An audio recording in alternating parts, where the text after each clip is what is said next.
Hi, I'm Mike. And I'm Joe. And you're listening to How Many Fingers Am I Holding Up, the podcast. And this week, we're reviewing The Revenant. Leo's literally crawling his way towards that Oscar.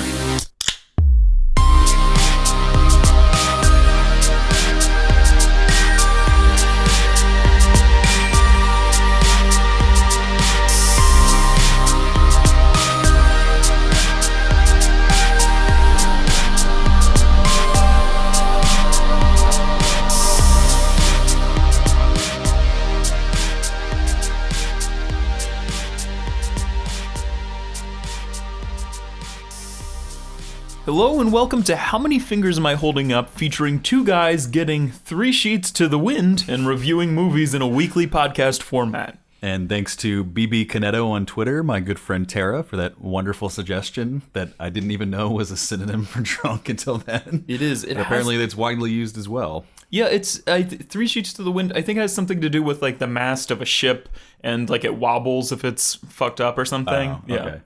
So we be wobbling today. So, wobble, baby, wobble. But if that kind of drunk. But if you want to send us any more suggestions about what you think we should drink on this podcast, and we'll send you a lovely shout out. You can tweet at us at our Twitter handle at HMF Podcast. And this week we're drinking Down to Earth Session IPA by 21st Amendment Brewery, which was given to us graciously by our guest, Jordan Weinrich. He's here and he's drinking it with us. I am here. And he's going to drink it.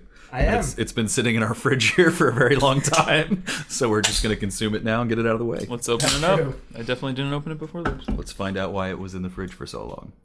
Because I'm not the biggest IPA fan. Oh, that's good. It's not too IPA. No, exactly. It's a session IPA. That's why I got it, because I was like, man, I should really try and get into IPAs more, so I thought this would help, and it did, but then I just haven't been in the mood for it again for quite a while. And I was telling Jordan, have you ever had that like Hell or High Water beer? I think it's by the same people. They do like the watermelon beer. It's pretty good too. Possibly. Can't remember at this point. This is decent though. I would drink it again. Yeah. All right. So let's jump right into that IMDb description. A frontiersman on a fur trading expedition in the 1820s fights for survival after being mauled by a bear. I was about to say grizzly bear, but I don't know if it was a grizzly bear. I think it was. And left for dead by members of his own hunting team. It is a grizz because they use the shorthand grizz at one point to refer to it. I know grizz when I see one. So, as per usual, before we dive into this 2-hour and 36-minute monster, still not as long as that damn Hateful Eight. Nothing will ever be that long. Check out last week's episode. Let's talk about the director, and here we go, Alejandro Gonzalez Inarritu. I tried. There's so many accent marks in this name. Yeah, I think you can roll the R if you want to as well. Inarritu. Or if you know how to do it. Yeah, I can't roll my R's. Inarritu. Inarritu has directed Amores Perros, 21 Grams, Wait, Babel. Amores Perros is the name? Or is it Lovely Dogs? Or It kind of looks like that. Yeah, now that you're saying that. I just kind of read it for face value. I wasn't translating it. But yes, the Lovely Dogs. Instead of like the Lovely maybe Bones. It's dog lovers, because sometimes the syntax is backwards. So, Amores Perros, 21 Grams, Babel, Beautiful, and Birdman, Lil Wayne's father figure and co-founder of Cash Money Records. Oh, wait, wrong Birdman? By the way, and again, you guys can cut me off at any time. By the way, what? Stop. Kidding. That's it. I have a very disgusted look on my face for anybody who's not. By the way, every single one of those films was nominated for at least one Academy Award. Every single one. Even the lovely dogs. However, as we remember from last year's Oscars, Birdman really stole the show at the 2015 Academy Awards. Inarritu walked away with Best Picture, Best Directing, Best Original Screenplay, and Best Cinematography for Emmanuel Lubezki. Chivo. Or as his friends call him, Chivo. We're Instagram friends. He responded to one of my comments with several exclamation marks, and now we're very close. What was your comment? It was incredible. I don't know. I would just like, cool pick, dude, or something. It was like really dumb. Thanks. Like, exclamation mark! Exclamation mark! Did he tag you in it, or he just? You know, he tagged me. He So said he actually typed out your name. That's pretty cool. He said at Joseph Lamas. Exclamation mark! Exclamation mark! Exclamation mark! Exclamation mark! Oh, not even thanks, just exclamation. No, marks. yeah, there was no words, just punctuation. I do not know English. No. I love pizza. Anyway, Not gonna get into that. No. those were just the award. The awards that I listed were just the ones that they won. I believe Birdman had a total of 9 nominations. That was the most. It was tied with Grand Budapest Hotel for the most nominations of last year. And this year is no different. Well, it is. It's 12 better. nominations. It's better. It's The definitely Revenant. different. The Revenant is leading the race for the 2016 Oscars with 12 nominations, including Best Picture, Best Actor, and Best Director. And a million others. And best cinematography. Yeah, definitely. Chibo. Now, I've read in my notes are all out of order, so I'm just going to jump right into this. I've read in interviews that Inarritu not only talking about how the shilm, God help me, The IPA. the curse of the IPA, the lovely dogs, by Alejandro Inarritu. roof, roof.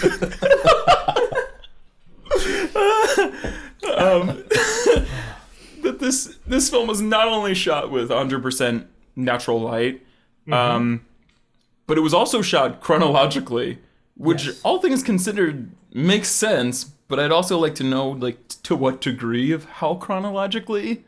Like, you know, there has to be some sort of editing, obviously, between the different parties or whatever. It wasn't. Like- I can imagine that they filmed all of Leo, and then like all of the, or they filmed. Did they? No, I'm did pretty they, sure they literally filmed it chronologically. Like, Like first shot, second screenplay, shot, third shot. Yeah, I'm pretty sure. I could be wrong. What? but Well, that's the what other I've thing. read. Well, that's the other thing is that there's Like it goes back and forth. flashbacks at certain points throughout the film, But- so they didn't film those chronologically. That I don't know, but I'm pretty sure, like, at least mostly chronologically, because of like the remote locations. From what I've read, it's not like the actors had other things going on. Mm-hmm. So I'm pretty sure. I mean, like, because they originally wanted to do this movie before, but Leonardo DiCaprio couldn't. Mm-hmm. So like now they found time, Right. and then they decided to make it when they did. Like, I think he wanted to make this movie actually before Birdman. I think weren't they filming this before Birdman? I don't At know. parts, I don't know either. But yeah, I don't want to. I don't want to put those words into my mouth. 100% chronologically shot, but I know a large part of it was, at least. That's good. I mean, I just have to imagine It it was makes sense because filmed chronologically. Oh boy, we have so many of these words already that I'm just messing up. Before I get any more slurry, That's a word. that's good. Chef slurry with the. Okay, I did a little more research. My notes are a little out of order, but I just want to jump back to They're not Anuritu chronological. not chronological. With Anuritu and his history, I gathered some pretty hilarious tidbits earlier in the week.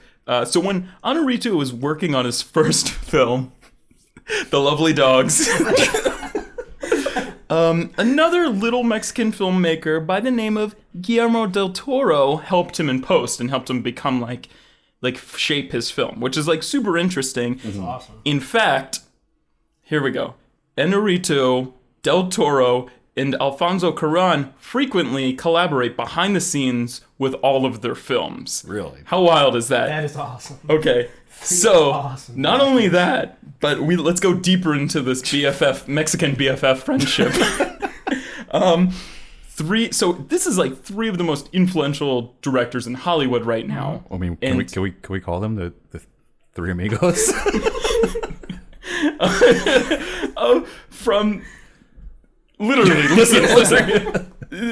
All from they're all from Mexico, and they're all friends apparently, and they refer to themselves as the Tres Amigos. I knew it.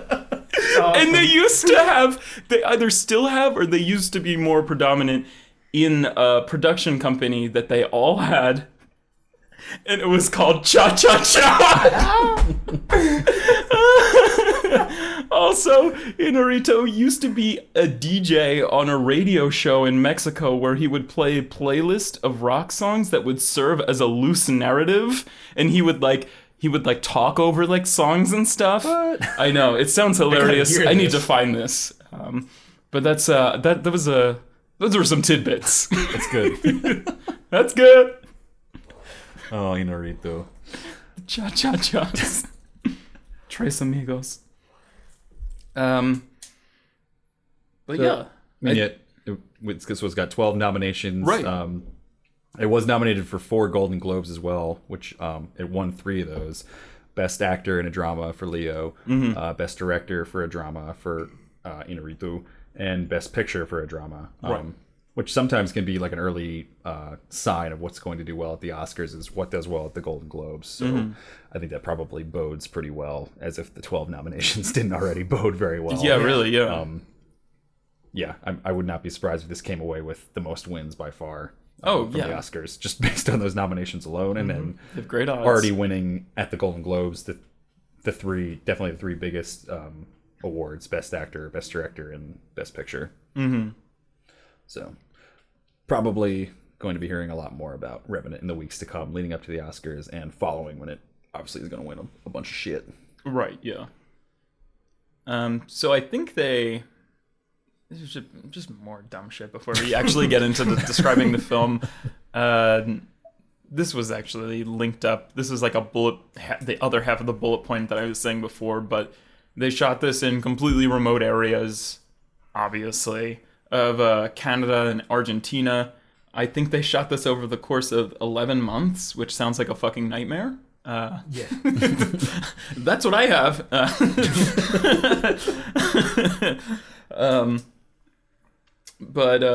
Yeah. Well, if you want to talk about some more technical stuff kind of like that. Okay. This was also the first film, to my knowledge, to use the ARRI 65mm camera. So you guys just talked about Hateful Eight that was shot on 65, projected in 70mm. This was shot, even if it's only like 10 or 15% of the movie, it was shot digitally at 65mm, which is still a first. Wow. Which was another cool little technical thing about this film. Thanks, Chivo, Yeah. for your awesome films. I mean, this. I remember Jordan, and I don't want to be like, Jordan, you misled me. But I remember Jordan. We were at like a party right after he saw this film, and he was like, "It's like Tree of Life of like." I don't know. I forget exactly how you explained it. Okay, let me justify this. Okay. I said, "Oh man, it was like Tree of Life 2." Yeah, I don't think you said that. That's even more. That's even. I think I remember hearing him say Tree of Life too. This was at my birthday party. In my Happy birthday to me. In my justification, visually to me, it was. I mean, but it wasn't like the Tree of Life. Though. Yeah, but I mean, you're saying saying how I watch movies. So you're right. I did mislead you because I didn't take into effect how you would have taken that comment. Right. Exactly. Yeah, the plot is nothing like Tree of not Life, at all. but everything that Emmanuel Lubezki put his fingers on is very much like Tree of Life. And that's what I meant, because to me, like, these movies, as much as they are the directors, they are also very much his movies. And while we're talking about the awards season, I think this is pretty much a 100% lock for winning Best Cinematography. For this by far. And we talked about this during the awards, but but I mean, just everything is so beautiful in this film. There's absolutely no like filler shots. Like even when there's something that's not a lot of action happening in it, it's just so beautiful that it doesn't matter. It's absolutely captivating your attention the entire time. and it's almost cheating because of the locations that they get to film in. Like the location scouting in this movie is almost better than the cinematography. They just pick such great spots that it's hard to imagine getting a bad shot in any of these places. Every single frame could have been like a giant picture that you would hang on your wall. Yeah, but I mean, even going beyond that, he is like the master of motion in my mind. Definitely. Yes. We went into this same point in the Oscar episode, but it's just this movie. It's not so much as Tree of Life, where that's like kind of just like moving around and around in constant motion, but the motions that he does create in this, they just always enhance the film in some way, and you're just always captivated by his shots, 100%. So I'll blow my brains out if this doesn't win Best Cinematography. And yeah, and like I said in the Oscar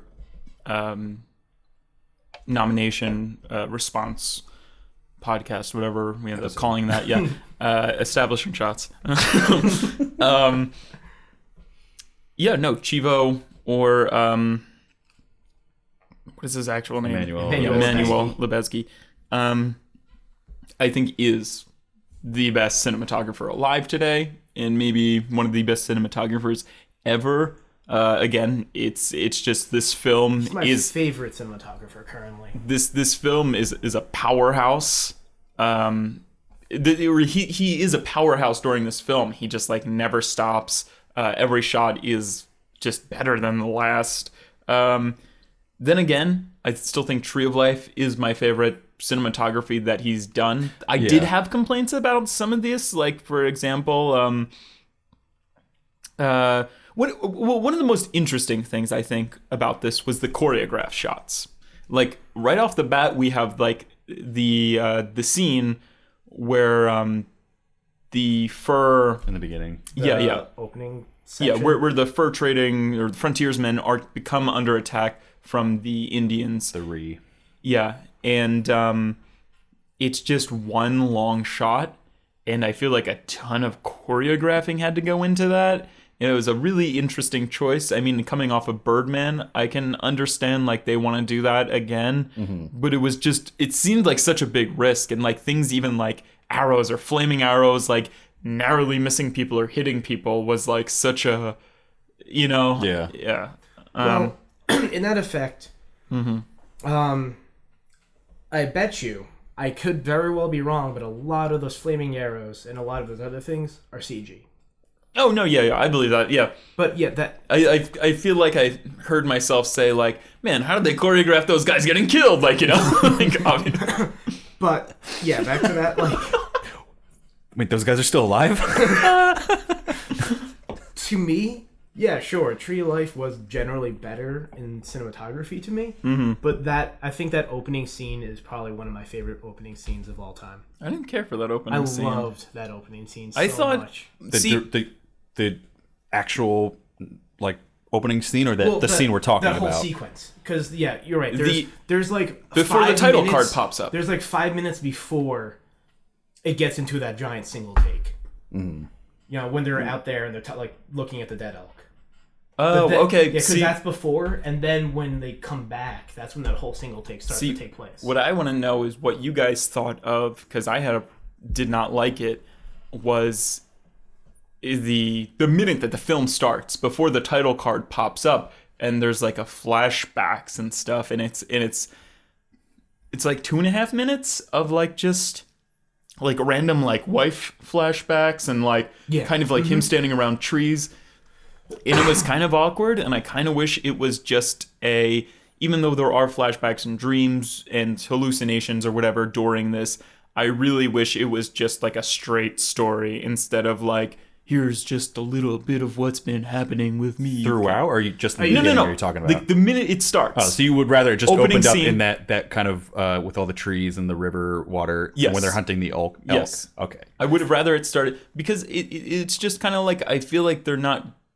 To be honest, I completely forgot that there was anything before that. Like in my mind, the movie starts there, so probably not the best choice true. to have something. I forgot that too. I remembered that it started at when they're all around or when it's like the tracking shot in like the swamp. Yeah. And then they start walking past, and then they find the elk and shoot it. Because these long shots... I forgot there's that little mini sequence before then. Because along with these long walking shots, kind of, which are very reminiscent of Birdman, continuous shots, they lend themselves very nicely to just linear plots. And that opening was kind of non-linear, and I didn't like that. Where I would have more preferred like that, even though I kind of hate it, but kind of love it, that opening Birdman shot where he's like levitating and the Birdman character's talking to him, and it sets up so many things without like deviating from the plot line. Yeah. And like, even though I hate like, it smells like balls in here, like I hate that line, but like it's a really great first shot. Yeah. As opposed to what this did.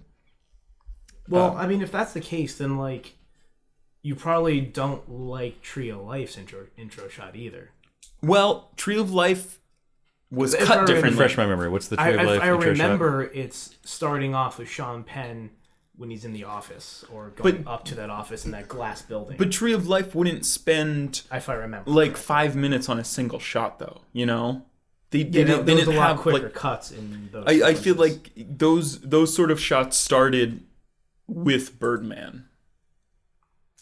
Like I feel like he hasn't done shots like that until Birdman. Well, with the long sequence. The shots? long sequence. No, that started with Alfonso Cuarón in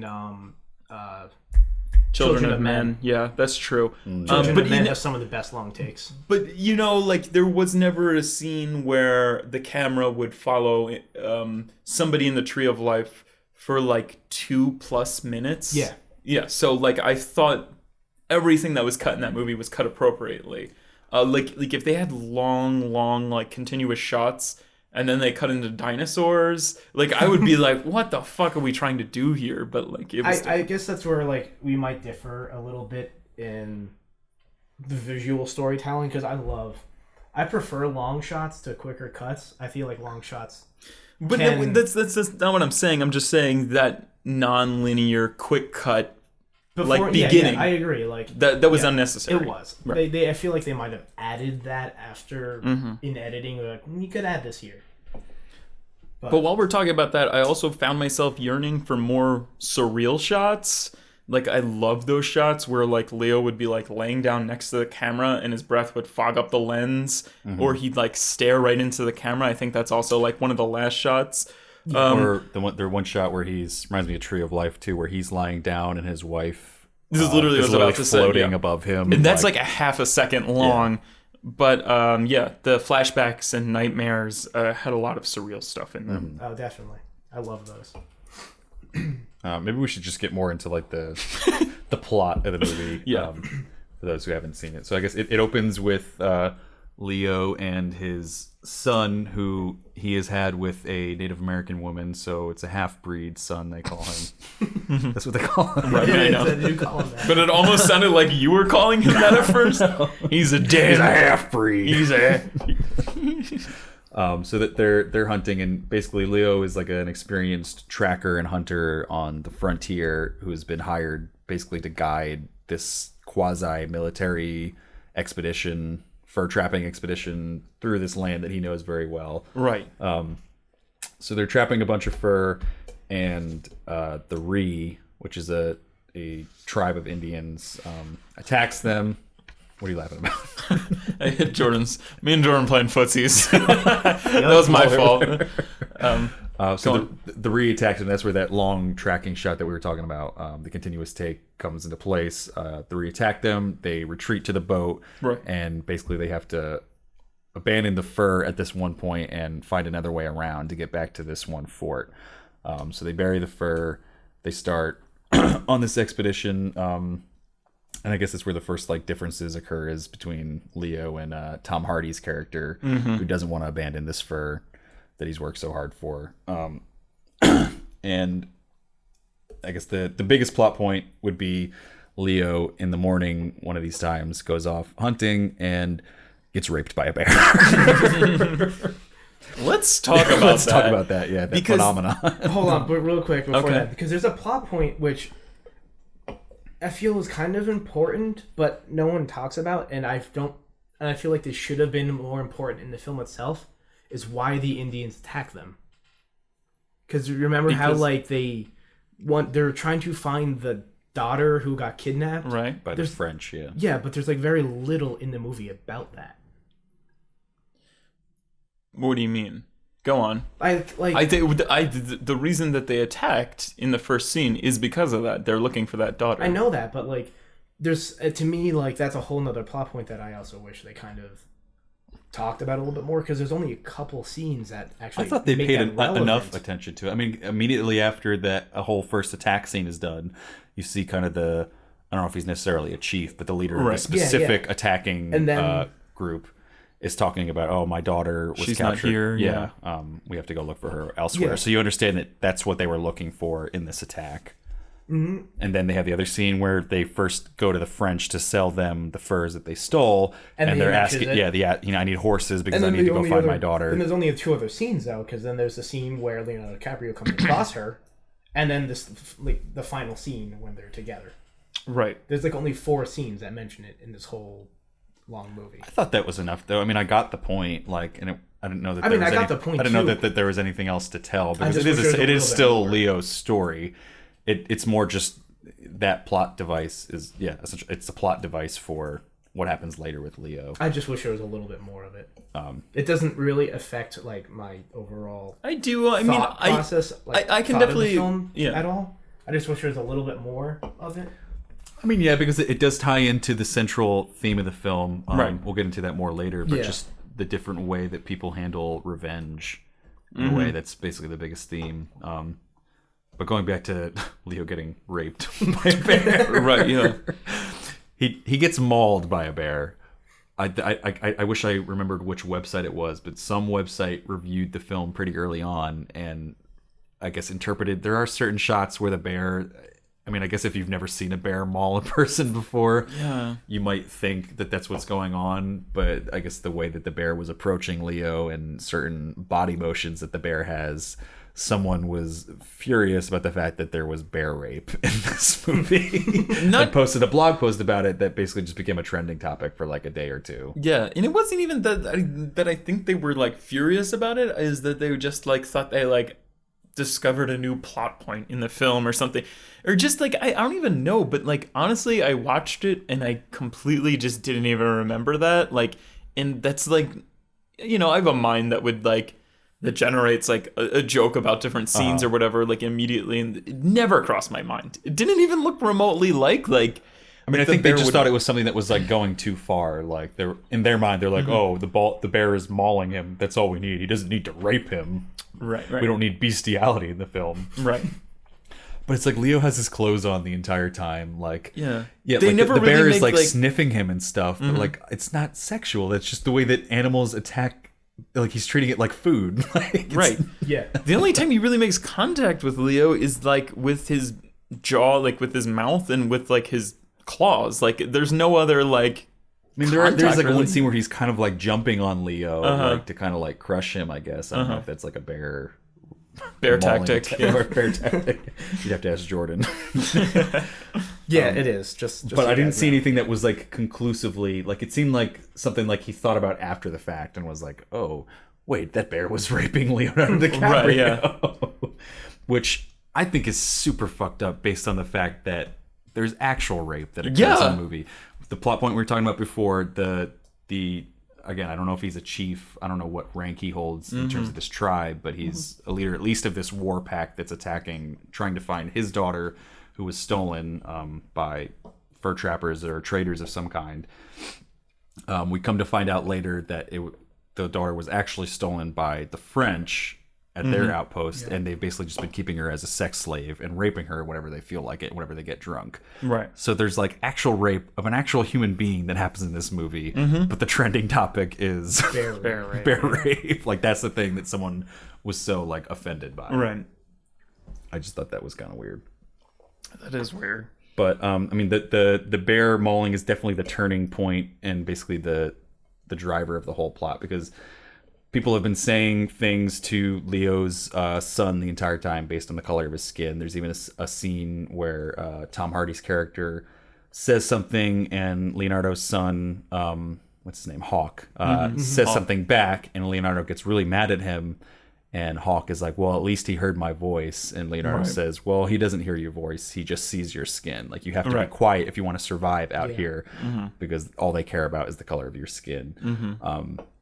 So when Leo is attacked by this bear and is basically unconscious for days, can't speak, is not really whatever, Hawk is basically left to defend for himself, and he has no one really to stick up for him, as does Leo too. So when it gets too hard to carry Leo up this mountain as they're trying to get to the fort, they decide that what's his name? Domhnall Gleeson's character, the captain of this outfit, he'll pay a certain amount of money for whoever's willing to stay behind with Leo, so the others can go on, get medical help, and come back with reinforcements to take them. So Hawk, his son, obviously volunteers. This other character, Mr. something, it's Will Poulter, the young kid. I forget his character's name. Right. Yeah, I know. He volunteers, and then once they volunteer, Bridger. the two kids volunteer to give up their share to pay Tom Hardy's character to stay behind. He then agrees to stay behind. But it's very clear that Tom Hardy doesn't think that Leo should be alive anymore. He even says at one point, like, it's in the trailer, like, be best to just put him down quick. Right, yeah. So they all agree to stay behind with him. And I guess the major plot point after that is that while Will Poulter's character is off getting water somewhere and Hawk is doing something, Tom Hardy has this weird scene with Leo where he's like, oh, well, blink if you want me to put you out of your misery, essentially. And Leo tries not to blink for the longest time. And Tom Hardy just keeps saying, well, all you got to do is blink. If you want me to do it, just blink, until Leo eventually has to blink because he's been holding his eyes open so long, blinks, and then tries to kill him. I think that's when Hawk comes and catches this in the act. And because of that, Tom Hardy's character is forced to kill Hawk, which Leo sees because he is still conscious at this point. Right. And then eventually later, he hides the body of Hawk. Will Poulter comes back, and they fight about what to do over Leo, where Hawk is. And then Tom Hardy's character makes up this whole stuff about the re-attacking in the morning, that they have to get out of there quick. So they bury Leo alive, leave him for dead with this one marked canteen. And lo and behold, Leo is still alive. And that's where the movie, I guess, really starts, is from that point on. Right, yeah. So now we're there. So it's a long plot description. I was trying to describe it to someone over text, where I was just like, oh, well, these guys kind of bury this man alive because they don't want to deal with taking care of him. Right. And she was like, my friend Rowan, she's like, well, that's just irresponsible. I was like, well, I mean, there's more to it than that. Like, it's really hard to, there's so many, and that's like, it's something that I wish that this has been nominated for screenwriting, just because I feel like nothing feels like out of the blue, or Right, like yeah. everything feels very warranted for what is a pretty complicated plot, in terms of Right. all this stuff has to go right in order to get to the point that I just brought us to after like 10 minutes of, description of what's going on. And I think that says a lot about the screenwriting, just that there's nothing that really feels like, Deus ex machina. And when it does, it's intentionally supposed to feel like that for some sort of, supernatural reason. Like the scene with the buffalo, which is one of my favorite scenes in the whole movie. Yeah. I think that's something kind of comes out of nowhere, but it's warranted at that point and feels right. Right. Yeah. I don't know if it's necessarily irresponsible for like frontiersmen to be like, well, you got really fucked up. It's time to bury him. The way I was describing Right, it was, no, yeah. they just buried him alive because they didn't want to deal with him. Like, but there's so much more. Yeah, Where you would say that if like you didn't know that they were about to be killed. Yeah, and that's what I'm saying, is that in the film, it's 42 degrees below zero. in the film, you sympathize with Tom Hardy's character for making that choice. Right, So, yeah. like, it's life or death out here on the frontier. Like, even though he's an asshole outside of that, you Right. still are like, well, I can understand why he would want to do that. Like, it's not definitely, outside yeah. of the realm of possibility for someone to make that decision. Right. Which I think is just good screenwriting. A point that I wanted to bring up was, and I already brought this up in the Oscar discussion, nominee reaction, whatever we're calling it. Again, I know I kept saying that, but literally, speaking of, I know I said this a while ago, of Anuritu's loose narrative arc radio station playlist. I think this, even above Ennio Morricone's Hateful Eight score, which is generally popular, I feel like, especially after winning the Golden Globe, this is definitely my favorite score of the year. Oh, absolutely. I know we've already talked about this, and again, I'm just going to reiterate. However, because there was 3 composers, this was disqualified from the Oscars, and it's a really sucky situation. There's always been controversy in this category in particular, which I talked about earlier. Anyway, the composers were, again, I don't really have their names in front of me, but like a Japanese musician, a German electronic musician, and Bryce Dessner from The National, who composes a lot of quartet stuff, a lot of orchestral stuff, worked with Sufjan and Bon Iver. Anyway, about the score. If you listen to it, it like breathes. Yeah. I don't really know how to explain it, but it uses silence as much as it uses sound. It uses rest, yeah. Like Right. we referenced this in the Oscar nomination reaction episode earlier. We were just recording. There's the one scene where Leo is walking through this kind of like ice field, or I guess it's a frozen lake. It's this, big open space with like no trees, literally just ice between like two mountains, and to kind of like capture the vastness of that landscape, the score, it swells and then it rests, and then it swells and then it rests with these beautiful chords of just strings that and it's mixed really well too, because it gets really, really loud and then it's quiet, and then it gets really, really loud and it's quiet. And I think that speaks to how beautiful the soundtrack is, like, because there's nothing else going on besides him just walking there. Right. But I think that's one of the most feeling moments that I had in the entire film, was just hearing those chords swell and then release and swell and release during, those beautiful visuals going on too. The scene with the buffalo too, I thought had a great score. Right. Mainly just because for what it meant for the film. Right. Like Leo, I mean, he's in dire straits the entire film. Yeah. He's basically on the verge of death the entire time. And he has seen these buffalo kind of herding past, and then he sees wolves attacking one. So he's kind of just waiting down by this riverbed for the wolves to run away so that he can, basically scavenge what's left of their kill from this buffalo herd. Right. And he wakes up to all this light, and there is a member of, I forget what tribe he's from. He's not from the Ree, and he's not from the Sioux, because he says the Sioux killed his family, but there's a member of another Indian tribe. Right. Yeah, I don't I think remember. he might have been Pawnee, because I think he was the same tribe as Leo's son. But he has basically taken over this buffalo kill, scared the wolves off, and he's just got this like beautiful looking fire like everywhere that just creates this like sensory overload like scene where just like the music is swelling, because it's this like, it's something that is so lucky for Leo's character that this guy was able to scare the wolves off, that it's an Indian or a Native American that Leo is able to relate to in some way by understanding the language. Right. Knowing someone from that tribe, and that this just happens to be a nice guy who's also on his own and respects Leo for what he's done to defeat the bear. So it's basically like a saving grace for Leo, and it's almost like we said before, like a Deus Ex Machina, where it just kind of comes out of nowhere, and you're like, without that, he would have died easily within the next like day or two. But the music, is really great during that scene, and the cinematography too, just with the fire and the complete darkness in that. So gorgeous. Especially Beautiful. One of my favorite scenes of Definitely. any film this year by far is that buffalo scene. And it follows, like him coming out of the river, which he just fucked up everything that he had, including like the gunpowder to start like a fire, and he's completely wet. It's not looking good. It's looking pretty grim for him, and that was like a godsend. But along with, I mean, it's what's it called?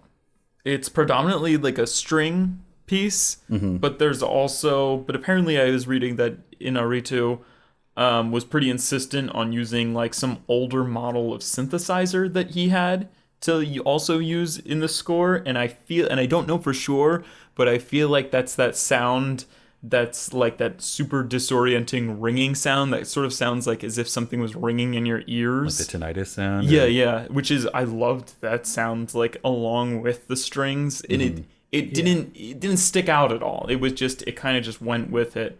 I thought that was a great choice, though. I think the other main talking point that we haven't really gotten to in this episode yet is Leo's performance in this film. Literally crawling towards the Oscar, as we crawling said before. towards that Oscar. I think by most standards, he's probably locked in to win his first Oscar this year. Which, I mean, good for him. He's a good actor. He's put in his work elsewhere, where it's not like some fluke that he'll win this year.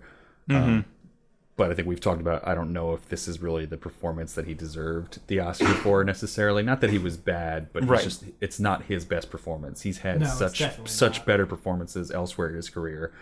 And it's not necessarily because it's a bad role, or that it's more that there's not much for him to play, which is not because of bad writing. It's just because of what was written. Yeah. It's not a character study. This is really, it's just about a man who's unwilling to give up, who is trying to seek revenge in the only way he knows possible, when the only other choice is death. So obviously he's got to keep going. Right. So it's a lot of it's pain, between the scene of him getting mauled, and just crawling everywhere, breaking bones, dealing with infections everywhere, spitting everywhere. Right, yeah. Lots of spittle on his beard. The scene where he fucking puts gunpowder in his neck. Oh, the gunpowder, yeah. Yeah. Which, and he does well. He does all of this, there's no part where you're, broken from the immersion of a man just being in constant pain.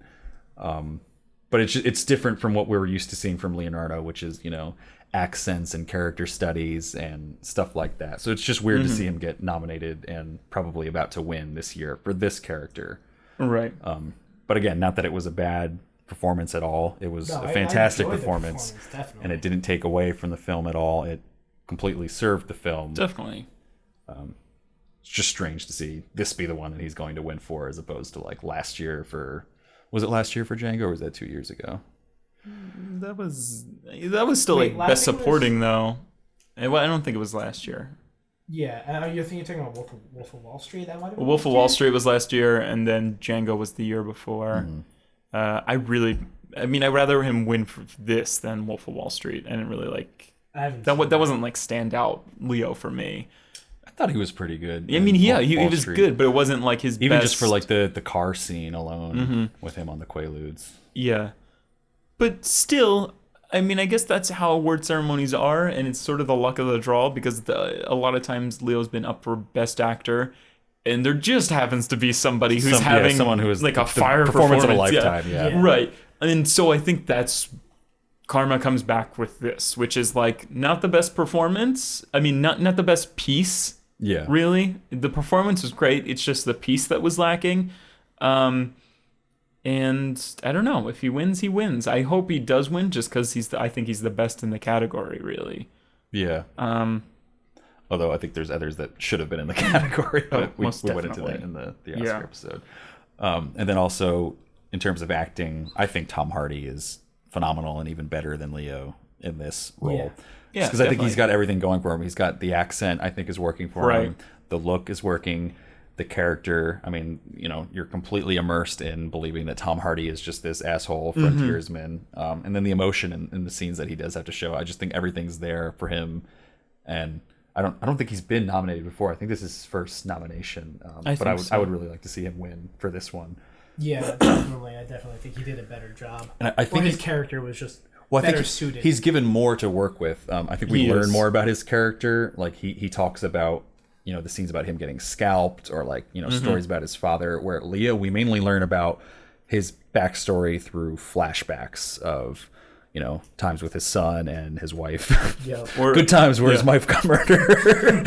or another... Or supernatural stuff that we can't even really... We have to take with a grain of salt in his flashbacks. And when he does actually talk about it, he gives vague answers. The one thing they keep asking about is it true that you shot an officer? And I forget what he says. I shot a man who was trying to kill my son, or something like that. Yeah. That's really all we hear from Leo talking about his past. So it's hard to judge character by character between the two, because Tom Hardy kind of unfairly has more to work with in terms of actual character study. Yeah, and that's Tom Hardy's a character that likes to talk about himself. Yeah. And sort of instill this sort of wisdom that he thinks he has on other people.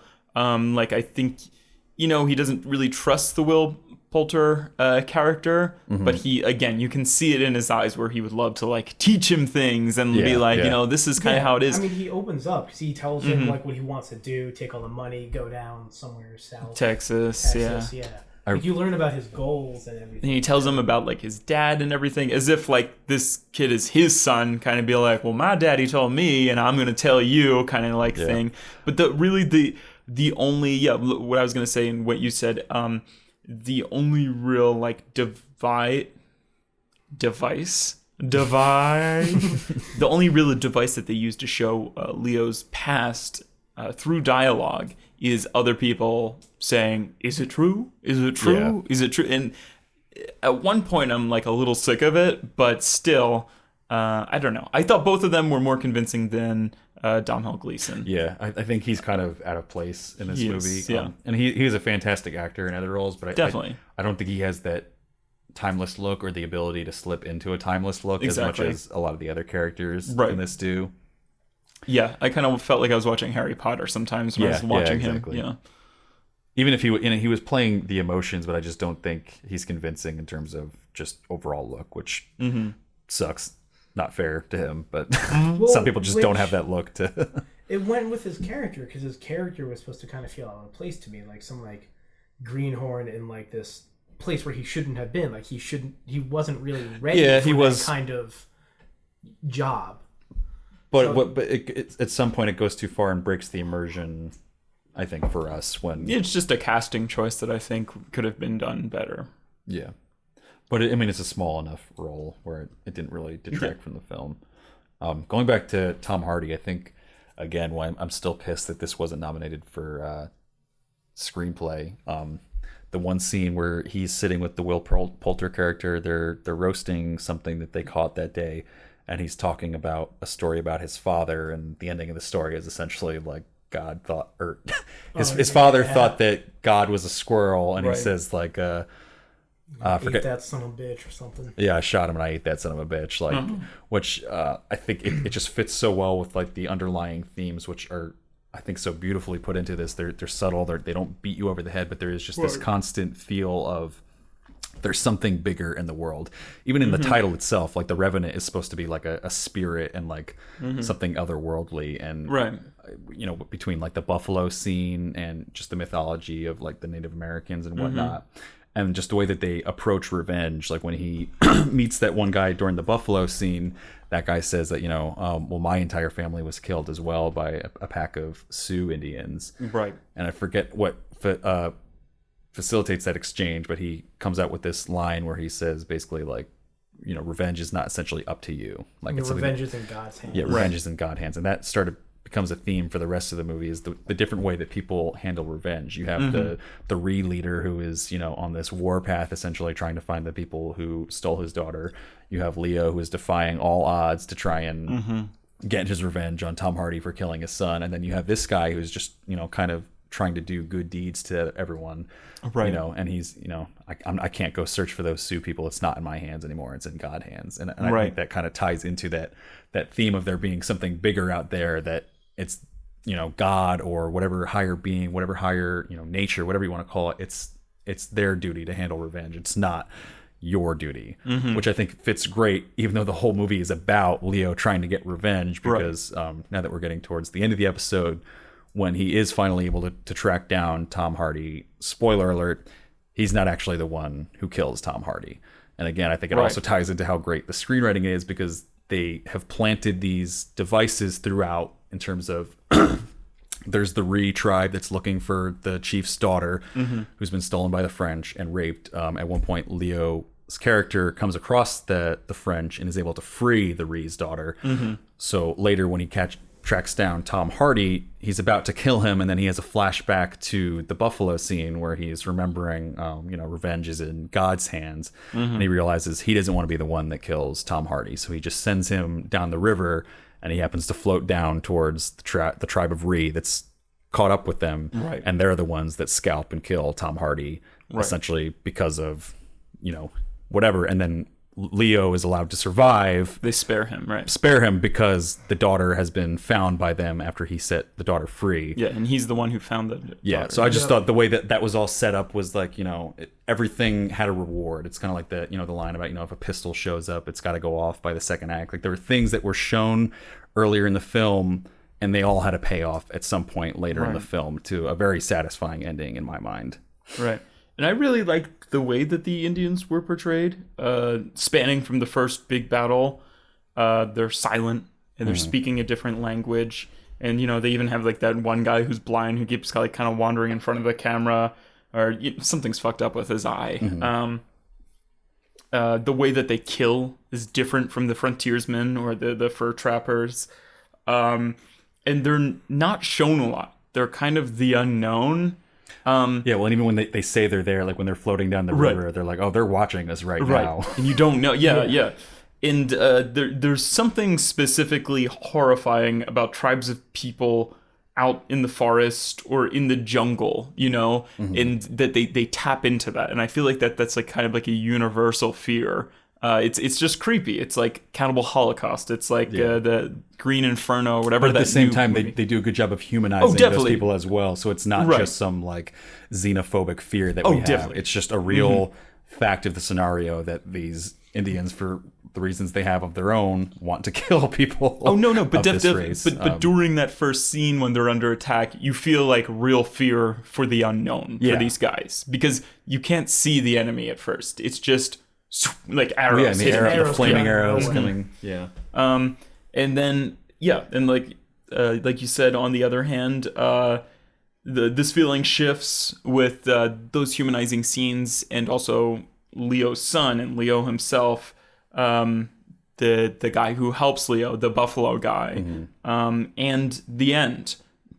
And it kind of shows that, I mean, they showed over the course of the film, but the end, the gesture of them sparing Leo's life, kind of shows that the Indians' violence and horror is only really a product of what we put them the through. Mistreatment of Native Americans. Absolutely. This is like, like they had the revenge. They're not going to kill Leo. Like, whether, they told, like, he was like, that's the man that saved me. Or like, or not.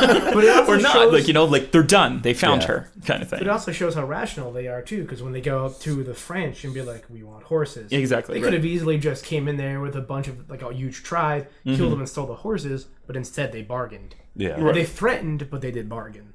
No one got hurt in that scene. It shows, how rational that they can be. And it's just how you treat them is how they'll treat you. I also thought it was a nice, just tiny little thing. The fact that the buffalo, I don't know if they ever actually give him a name, but the buffalo guy, essentially, that his family wasn't killed by settlers, because I think it was just a nice little tidbit to show that, like, there's violence, before we got here as well, like, and that it's just kind of part of that world, right? Just between different tribes of people, like they're warring between the tribes, on their own. Do we see the aftermath of that? I don't know. Remember when Leo walks through that Indian village that's pretty much abandoned, right? Or Leo, Will, Tom Hardy, and the other guy.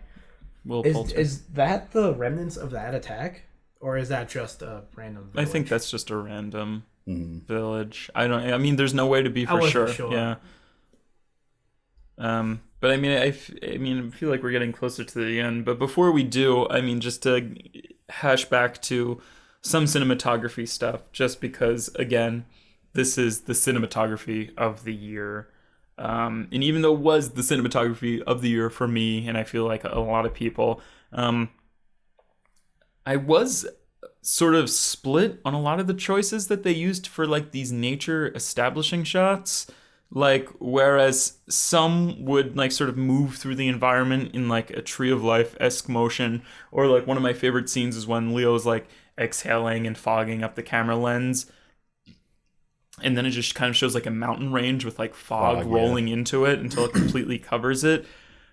Some would just be, like, zoomed in shots of, like, a frozen pine cone or plant, and it just didn't do it for me. It was just kind of like, shaking, like, a lot, because it was so far zoomed into, like, some sort of... I don't know if I really caught on to any of that. At least it didn't break any immersion for me. I didn't notice any of them not being visually satisfying to me. I just wanted them to all be, like, beautiful. And I guess some didn't exactly appeal to my aesthetic. And then, again, I thought the choreographed shots, like I was talking about before, were an interesting shot that were definitely reminiscent of Birdman, which director and cinematographer just came off of. But I almost feel like it didn't, like, it was different from Birdman, but I also feel like it didn't work as well in nature as it did in, like, New York City, I guess. Well, I think they have less opportunity to, have a cut to break up the scene, Right. and make it look like there was no cut, because there's not as much like you don't go through a doorway. Like at best, you can pass in front of a tree, and I don't know if they even did that in that one scene at all. They kind of just kept going. Right. The entire first attack scene. Sorry, excuse me. You're disgusting, Mike. God damn it. See, I don't get that at all. Like, I love that scene.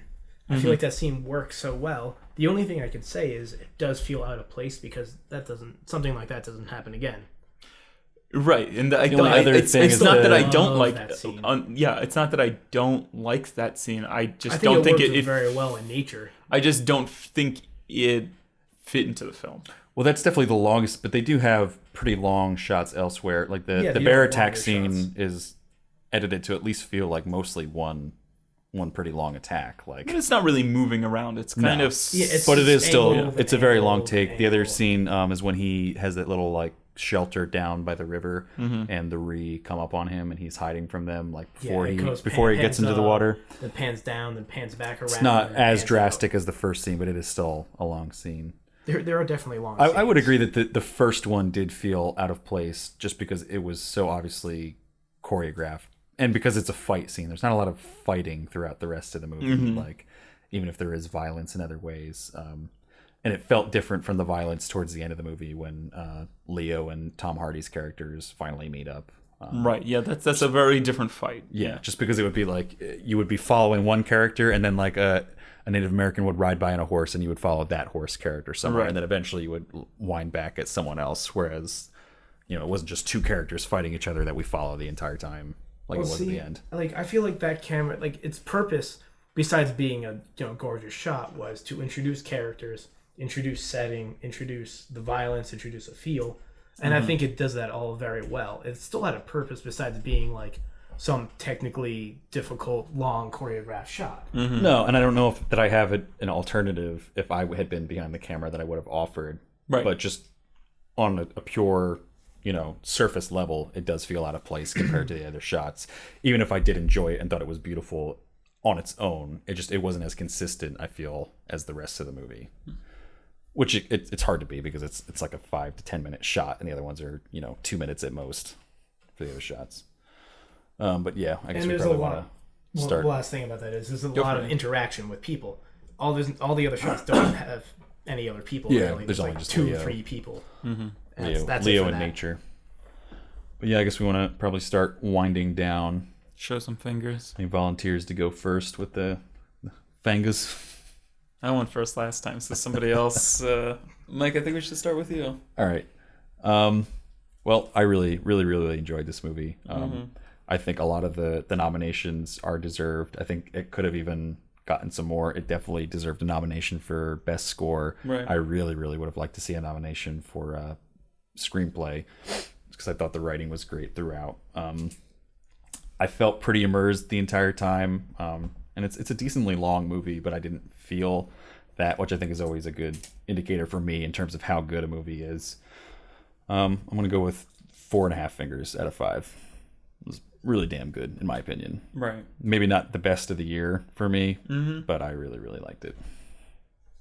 So whoever wants to go next. Looking at you, Jordan. Okay, I'll go. Yeah, I will definitely agree. 4.5. It's not my favorite film of the year, but it's very, very close. If I can give like cinematography its own score, I give it like a 7 out of 5. Yeah. But like with everything, a 4.5, definitely out of 5. Yeah, there's not much that I can really detract from it that would really take a whole thing. There's just away. things that can make it better. Yeah. There's no negatives. There just could have been more positives. This is hard. Even though my score won't really change the end, but I feel like if I gave, what did I give The Hateful Eight? Like a 3.5? Yeah. Still way too high. I feel like I have to set this at the same bar, so I have to give it a 4.5. Where I would have dialed back maybe this. If I dialed back this, I would have to dial back that, and I can't go back in time. So I'm gonna give it a 4.5. Again, love the soundtrack. The breathing and the rhythm of this. There was like a rhythm to the breathing. There was a rhythm to the soundtrack. that went along with breathing. I think they're actually printing the soundtrack on vinyl. It looks hell beautiful. Yeah, I will buy that. Same. I think they're doing that in April or something. But that, everything that I've said before, and I love how essentially nature is essentially a part, like a character in this. Yeah. And it's like literally like the Indians kind of think of nature as a character in and out of this and in real life. And I know it's cliche, but it is. It's like Manhattan is a character in Woody Allen's Manhattan after they chased him out with pitchforks.